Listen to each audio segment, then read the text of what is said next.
30, 43, 45, 45, 45, 50, 60, 60, 70, 70, 70, 74, 74, 75, 75, 75, 77, 77, 80, 84, 85, 90, 91, 92, 97, 100, 100, 100, 100, 100, 120, 120, about 150, 150, Roughly about 150 to 170. 200, 200, somewhere in the region of 250, 330, 400, 400, 500, 500. I should think about 600 or 700. 700, 800, 1,000, 1,000, just over 1,000. 1,500. and of course it's very difficult to estimate the number of it.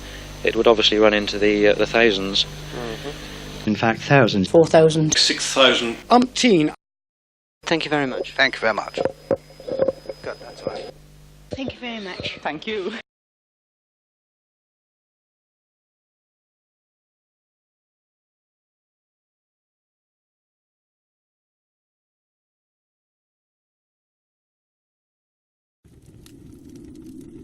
My name's Neil. I was going to tell you about Me and Reg, because it's New Year's and every time it gets to this time of year I think about all the stuff we used to do. So this is going back a few years. Me and Reg was always driving around in his van. We were self-employed. We ran our own business. Well, it was Reg's business really. He owned a van. Back then we provided a service for young professional couples while they were away on holiday. What we'd do is once they locked their house up and left it empty, we'd go round while they were away and we'd break in and we'd nick everything. Like I say, we mostly did people's houses when they was away on holiday. Reg said if they can afford to go on holiday, they can afford to get robbed. Sometimes when we're in a position to move fast, we'd do a house over while the occupants were away at the funeral of their nearest and dearest. Christmas and New Year's was always a busy time for us, loads more stuff in everyone's houses, and we used to be able to charge extra for stuff that was gift wrapped. Selling the stuff on was easy. We just used to go to the second-hand shop in Bedminster. Simple as that. The rest of the stuff we sold on eBay. Police just didn't bother trying to trace any of it. They're all bogged down in paperwork, Reg used to say. For the jobs we did, we didn't travel far. We mostly did houses around the posh areas, Redland and Clifton up on the hill. Sometimes we'd make a trip over to Bath. We never did houses in Easton or Montpellier. Reg used to say there's no point, you'll get naff all. He said people there are either poor or hippies or rich people pretending to be poor. Trustafarians, Reg calls them. All thieves use Facebook these days. They find out what people are up to by getting them to join groups. The first one was called 6 Degrees of Separation, the big Facebook experiment. Once people joined the group, we had all the info we needed. Later on, when we needed more places to do over, clients, Reg used to call them, we set up other groups with names like I secretly want to punch slow walking people in the back of the head and I bet I can find 1 million people who hate George W. Bush. It makes life much simpler. Reg is brilliant, he's so clever. I first met him inside about 5 years ago. I was doing the last 3 months of a 3-year sentence for aggravated assault. Reg says I shouldn't have been prosecuted if I was aggravated. He said the other bloke was asking for it. The judge didn't see it that way though. It was at this open prison over near the motorway.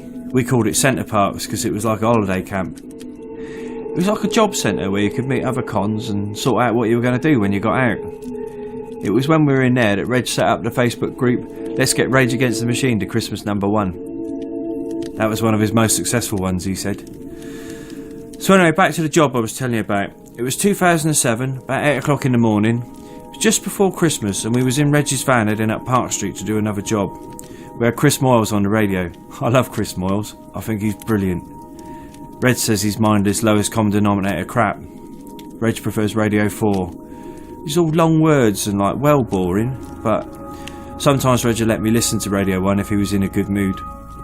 So it was nice and warm in the van, the heater was going full blast, the windows were a bit steamy and it was like proper cosy in there. So I went up past the triangle and on up towards the suspension bridge.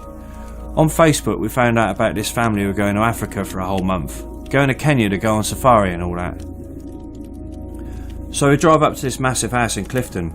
It was like huge, one of them ones facing out towards the suspension bridge. It was like a hotel or something, but not, because it was someone's house.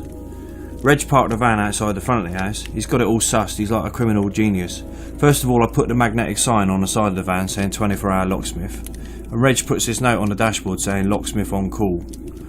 We got all these long window cleaners poles out the back of the van. And you know, like them really long bendy ones. And Reg has got like these tree pruners as well on a long pole. So the first thing he does is he uses that, he puts it up high and he uses that to cut through the phone lines on the front of the house. And then he puts that to one side and I hand him the next pole. On the end of one of them he's got a cordless drill like a Makita or something. And what he does is he stands there and he turns the drill on and then he stretches the pole up the front of the house to the bottom of the burglar alarm and he drills a hole up through the bottom of it. And then he brings that down, I'll get him the next pole, which has got like a can of expanding foam on the end like builders use, like. And he pushes that up to the bottom of the burglar alarm where the hole is and he squirts all this stuff in through the bottom. And you have to wait a minute or two. Some of the stuff drips out and you have to be careful you don't get it on your clothes. And then after a while what happens is the expanding foam just gets bigger and bigger until eventually it like cracks open the burglar alarm. Reg says you can knacker anything with that stuff. Next off we got to get into the house. And what we do is Reg has got this jacking thing, like you wind it and it ratchets open, right? So you wedge that in by the lock on the door. You turn the handle and eventually the door just pops open, sweet as a nut. And then we're in. It's funny, we went in and it was all white carpets and like high ceilings, like real posh, and I thought I ought to take my shoes off, and I remember what we were there for and we just marched straight in. And we go down the hallway and there's all mistletoe and tinsel and there's all these paintings that have got tinsel around them. We go all the way to the end and it's really lovely. And there's this lovely big room with this huge Christmas tree, like from Cribbs Causeway or something. And there's a big pile of presents and there's chocolates and all that. I thought it was weird because the house was all done out, even though they were away for like a couple of weeks and that. And but we found out on Facebook that what it was, they had this 7-year-old daughter who was a bit spoilt, and she was all like, I want it to be Christmas when I get back. So the old man had like spent loads of money on Christmas and all that, so when they come back on holiday they could have Christmas like all over again. So it's perfect. We're looking around the room and there's piles of presents and boxes of chocolates and it's all just gorgeous. And while we're looking, we're picking stuff up and shaking them, trying to work out what's in them, you know, like you do on Christmas. And then all of a sudden there's this slam, slam, slam, and all the doors in the room just slam shut. And Reg looks at me and he's a bit worried, and he looks at me and he says, they've only gone and installed an SD2000 security system. I'm like, what do you mean? He's like, this whole house is on lockdown. So I'm like, what are we going to do? So I'm running around the room and I'm trying all the doors and all the windows, and then this voice starts up. It's like a recorded message. It says, you have been detained by the SD2000 security system. Please remain where you are. Law enforcement agencies will be with you shortly. And then in the distance, quietly at first, I could hear sirens, and they're getting closer and closer. And then I could hear a police helicopter, and it's like hovering above the house, and it's getting lower and lower. And I'm grabbing Reg by the jacket, and I'm shaking him, saying, Reg, what are we going to do? What are we going to do? And the sirens are getting closer and louder, and the helicopter's getting further down near the house, and I'm looking out the window, and all the windows are rattling, and there's leaves blowing around in the garden. I looked at Reg, I said, what are we going to do, Reg? He said, there's nothing we can do. We're knackered. And then he slumped down on the sofa and he looks up at me and he says something that I'll never forget. He looks up at me and says, pass the Quality Street.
hazardous place.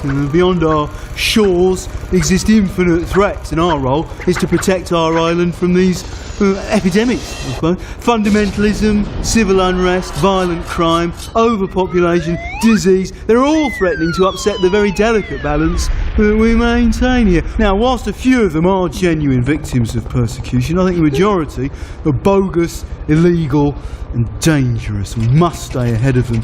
So we use technology to defend ourselves from outsiders who come to take advantage of our compassion, essentially. And we maintain them in secure, sterile, humane removal centres so that we can keep an eye on them. And you don't have to worry about violence and pathogens, which is great. And here they're free to play athletics, practice religion, eat, drink, sleep, watch TV and exist, I suppose, without doing harm to our population within a secure, controlled environment. It's essentially a humane and efficient system, mechanised, as it were, to neutralise the hazards of the outside world.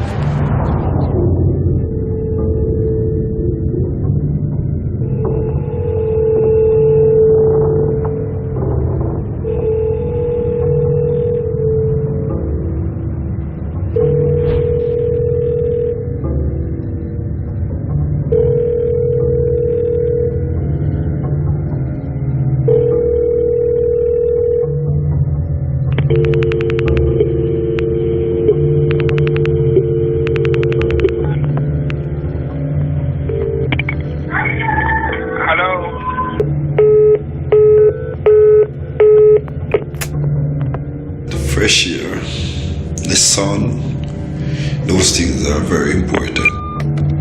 I see the sun. I don't feel the heat on my skin. I see it coming through my window.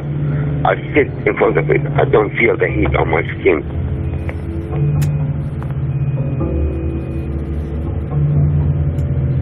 We are trained like rats in a box.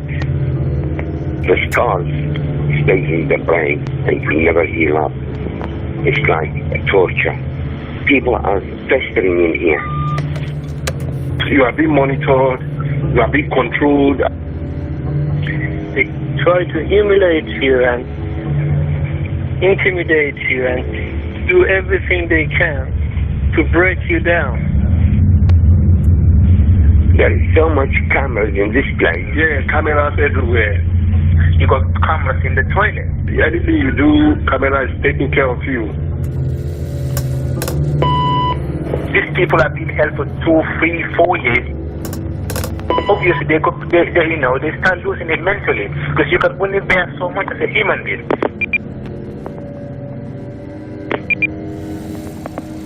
I'm looking at my window and I see people in their rooms. There's some lights on, some lights off, but people walking aimlessly, just like us. No different. Yeah, another misery people in there. When I sleep, I had some kind of horrible dreams. Frightening dreams. Nightmare. People dancing, I see my dead parents, my dead brothers and sisters, and other people dancing around me. And I just wake up from the dream, and when I see people I thought maybe they are my brothers or sisters, I get afraid and I only want to stay alone. I don't know who is who anymore. I'm surrounded by barbed wires and iron bars with officers in uniform like Draculas. I look at them like vampires coming to suck away my blood.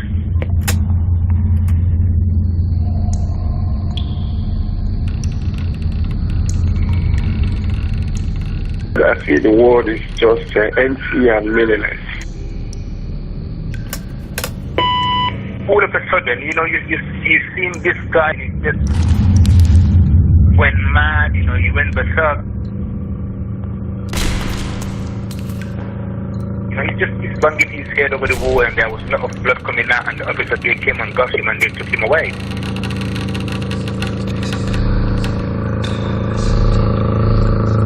People in here cutting their throats or sewing their legs or sew their eyelids or they slash their wrists. Literally bleeding to death. They've taken razor from the office, and they've cut themselves so badly. Happiness is being free from all oppressions and oppressive instruments. That is freedom for me. None of us see any future. I'm an old man. I have no life left. When you invaded my country, I'm asking for your help to give me an asylum. Hello, this is Clifton Cameron calling from Collingwood Immigration Center. I'd just like to know, why is it that I have been keeping so long in detention? I tried to call the Home Office on many occasions to speak to my caseworker, and all I get is just the voicemail. I'm stressed and I'm upset. No wonder why a lot of people commit suicide. I can't stay in this situation indefinite.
The Cube Cinema is where I first ever came to see a film, at the tender age of 5 or 6, and it left a real impression on me.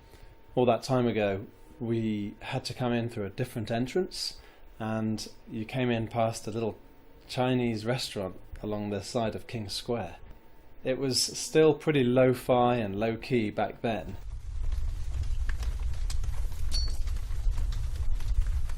Just before the fire, I did one shift, and I think maybe like a week or so later the fire happened, and it was shut for just over a year. I wasn't involved with the rebuilding, but then there was a call out for new volunteers. Well, I used to come here as a customer, obviously, to see stuff, and yeah, I think I read in the programme that it was volunteer run. I didn't know that before, and just started from there, yeah.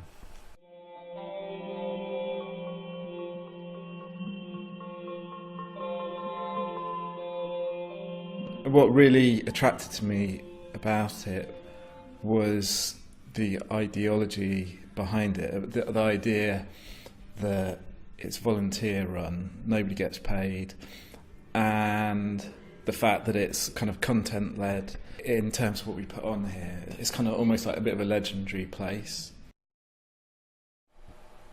Because there's no sort of structure of management. Also, I think because it's got a political element to it, which other arts centres wouldn't have. And it's special as well because of the actual physical building. I think the auditorium is just really beautiful. I guess the freedom to program, to see lots of things that you wouldn't be exposed to otherwise, and rather than just consume culture, to actually be part of the creating of culture. There are a lot of nights which might not be particularly commercially successful, but the people who do go to those events can really appreciate the fact that there is somewhere that will put that kind of stuff on. The Cube's always had a local short film night. The Bluescreen started in 2001 and is a night for filmmakers to bring in their films.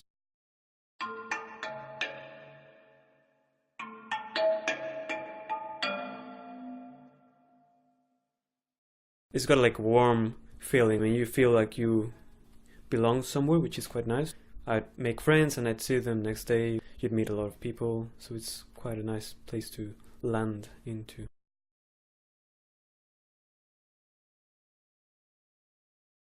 It's like home. It's like some wonderful family, and it just makes me happy. Just walking through the door and it smells strange and it's full of weirdos.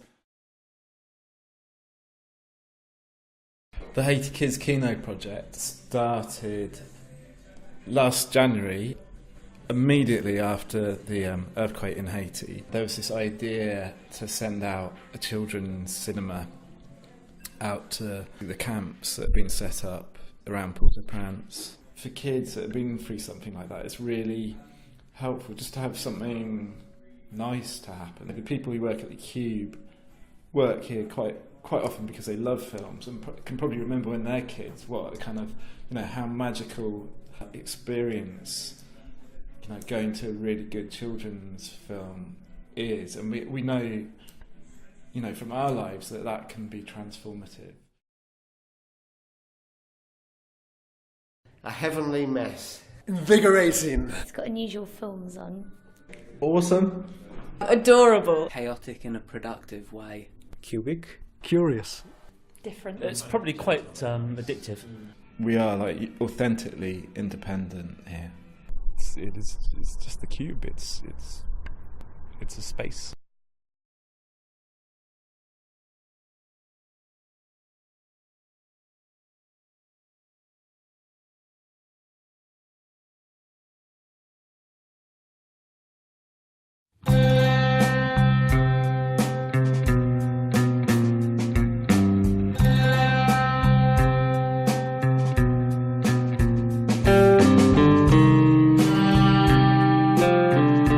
Born in Bristol, but of Italian descent, Griffini is perhaps one of Britain's lesser-known but greatest filmmakers. Frequently portrayed in the media as a narcissist whose work can only assert artistic merit by the use of crayons, he has yet to find critical success amongst his peers, or anyone as yet.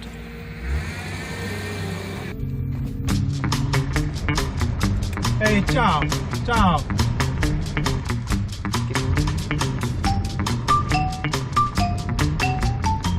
Griffin blames his upbringing for his fiery temperament, but as filmmaker, poet, artist and icon, perhaps he alone captures the cultural zeitgeist of this generation in a way no other figure has.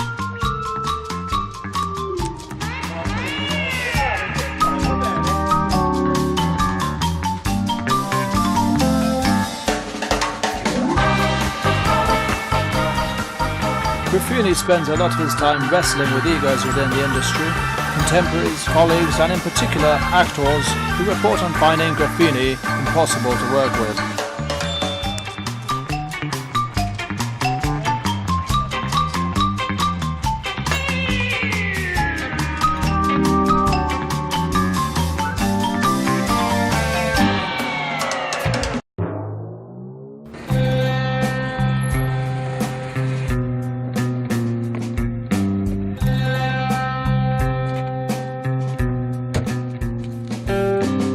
Is about to take his rush into the studio auditorium, where he will resolutely ignore the views of his crew. Such is his vision and genius.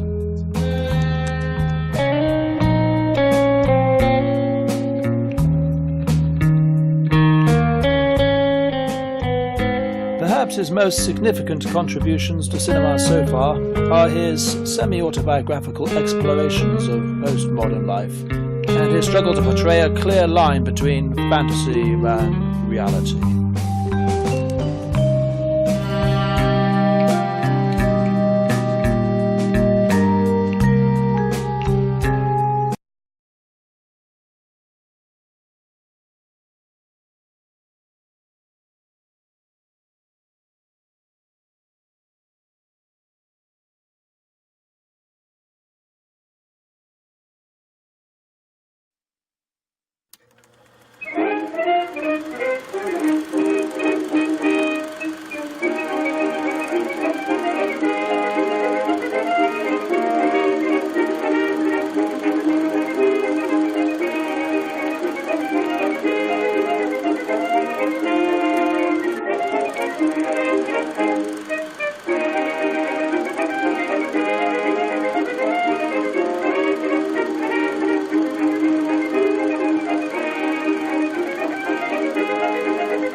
hotel I am driving mine.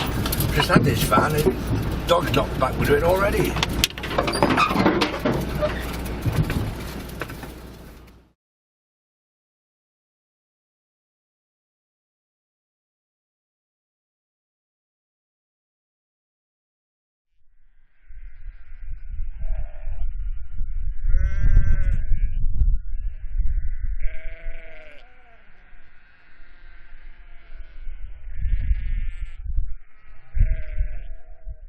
The commoners' rights has been going since the 12th century. So it's a few years, isn't it? 12th century. And if you live in the Forest of Dean, you're allowed to keep sheep in the Hundred of St. Bravos. There's 11,000 acres on the Forest of Dean, which sheep can run on. 11,000 acres. And we're entitled to run 5,000 sheep on that 11,000 acres. But there's hardly any sheep badgers left. I think there's only 2 sheep badgers left now, perhaps 3. And they didn't really want the sheep to come back after the foot and mouth. That's what it was. This councilman said, we don't want the sheep back, mind Jeremy, you won't bring the sheep back with you. I said, yeah, I will. And he said, if you do, he said, we'll stop you. He said, you won't. I said, there's several people. I said, it's our right to run the sheep. And I said, you send me to jail first. I actually did go to jail. They sent me to jail for grimacing. They was taking me to court for the sheep causing a nuisance. So I fought the case, and I won the case on the Friday. They backed in on the Friday, and on the Tuesday, the following Tuesday, they come knocking on the door and gave me an ASBO. So I had to get a solicitor, and I said to the solicitor, I'm not fighting, I'll have the ASBO, I'm not worried about having an ASBO. So he said, mine and ASBO's got teeth, mind. He said, he said, every time you do something wrong, they'll have you. And he was quite right, mind. I think I had 130 breaches of an ASBO. The judge said, we'll suspend you, give you a 4-month suspension. And I said, well, I'll see you in 6 months, Judge. And I said, because I used to keep me sheep. Fancy giving me an ASBO. The police used to get fed of arresting me. They had to arrest me. They were taking 2 police officers to go take me to Gloucester, 2 police officers to bring me back. That was their shift. What was it costing? What did it cost? I think the 2 court cases cost over 200,000. They spent thousands on me. That case I won cost 18,000. They had to pay my cost 18,000. But the ones what caused me a lot of trouble, you'll never believe it, want to be friends with me now because I won the day and I still got my sheep there. Ones wanted to shake my hand at Christmas Eve, and then the woman that caused me most of the trouble wanted me. Her father died. Wanted me to go to her father's funeral. I declined on both cases, so I just keep myself to myself. I'm a bit of a maverick. I'd rather do my own thing. It's just a way of life, you know what I mean? You use your sheepdogs and everything else, and it's nice to see them go around in the forest. When I was on the milk ready bream, I used to see them every day, and I could know them all, every one of them by name. But now I don't know them all by name, but I know where they are. I know where they all are every minute of the day. How many sheep have you got at the moment? I can't tell you that. You just, I never tell. It's like me asking you how much money you got in the bank. You don't tell people that. My sister said I could have had my ASBO lifted, but I said no. I'll keep my ASBO. I was quite. People always call me ASBO now. Some people do. So it was a ridiculous thing to do, really. It's just I like doing it. I don't have to do it. I worked all my life. I got a pension and I got me old age pension. I don't have to do it. I just like doing it. It's like some people like playing golf or playing cricket. I was good at sport anyway, but I like going around my sheep with my dog.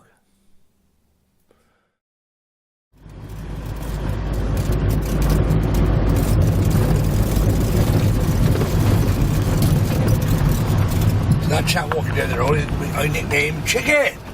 He'll answer his name, filming him. That's Chicken, alright Chicken? These guys, because at Christmas time I'm in Blakeney, in the King's Head, he pinched the chicken, they rattled a chicken, he pinched it. Got caught, so he had the nickname Chicken. That's about 40 years ago. He's always had the name Chicken. He can't never lose it. Yeah, never lose it.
Let's talk about scars. I got scars. One on my forehead, one on my forearm, one on my leg. That's fresh. Got impaled on some handlebars, but I can handle scars.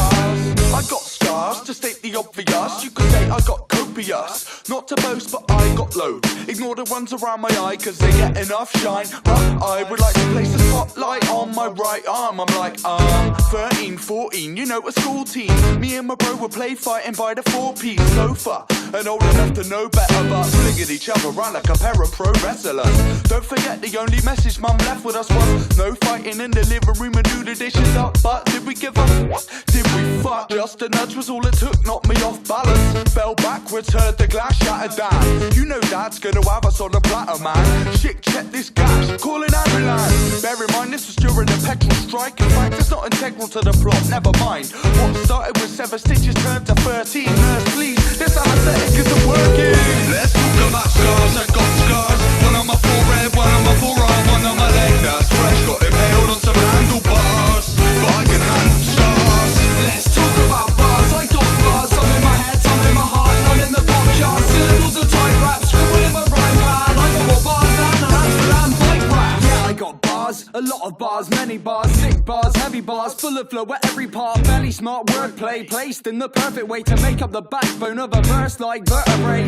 Lines upon lines of memorized rhymes, spitting using vision of my energized eyes. 7 to 9 times per second. I reckon that I think of bars like Christians think of heaven. Send them to the page and forget them for days. Then re-recite them in a relevant way. Mike Smith, the barcode reader, hitting it with a bigger sound than a carload of speakers, plus some other equipment. I love just spitting some free when none of it's written. Flipping the rhythm on a mission for wisdom. I have a vision and it contains more bars than an Irish prison. Some free, some written, but each bar is done different, like religion. So yes, I got bars, yes, they're proper large. Yes, I've had to get them heard across the popular.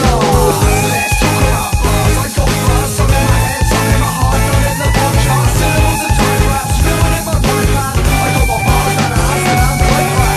Let's talk about bars. I got bars, some in my head, some in my heart, none in the pop chart. Syllables are raps, scribbled in my pad. I'm fully charged with bars, still in the track.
In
the interest of safety, customers with wheelchairs, prams and buggies should ensure the brakes are on when waiting at station platforms.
If we imagine the world and then expand our scope to include the sun, and then the entire solar system until we can see the whole of the Milky Way, let's take in all the galaxies of the universe. Let's go further inside of our own body until we behold an atom in our mind, a tiny miniature black hole. We go smaller and smaller and smaller, and we think that was a strange dream. Listen, concentrate and pay attention. You are listening to me, and you are seeing what I mean. You are pulling a rabbit of meaning out of a hat of syntax. I have captured your imagination. Somebody once said, "There's only one of us here. There's only one of us here." You will notice something you've never noticed before. You will notice how strange everything is. It's a symbol. It represents the limits of our knowledge. It represents the boundary into the unknown. Because without consciousness, there is no universe. The dream will end. And now, the world is a dream, and the dreamer is home.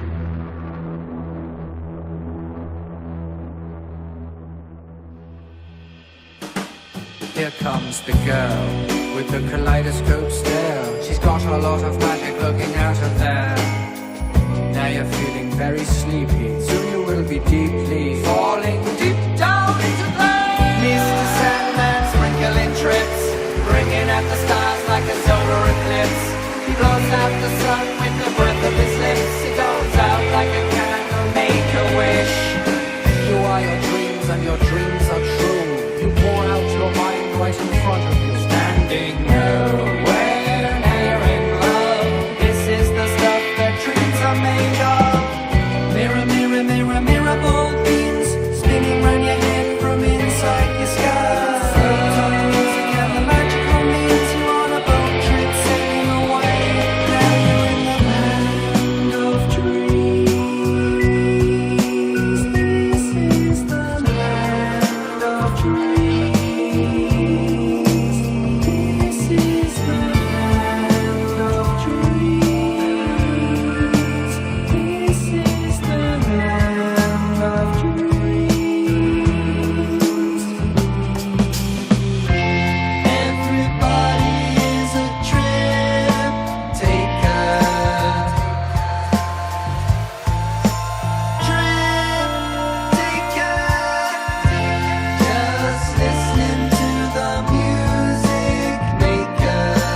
Coming from inside, making you high. The beautiful sunshine coming from inside is making you high again.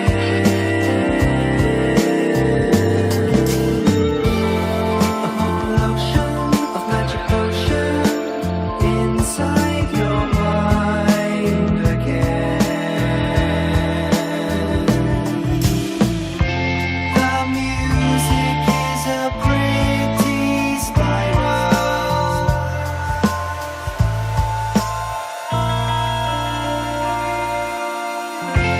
Such a pretty, pretty spiral, lifting you up and away.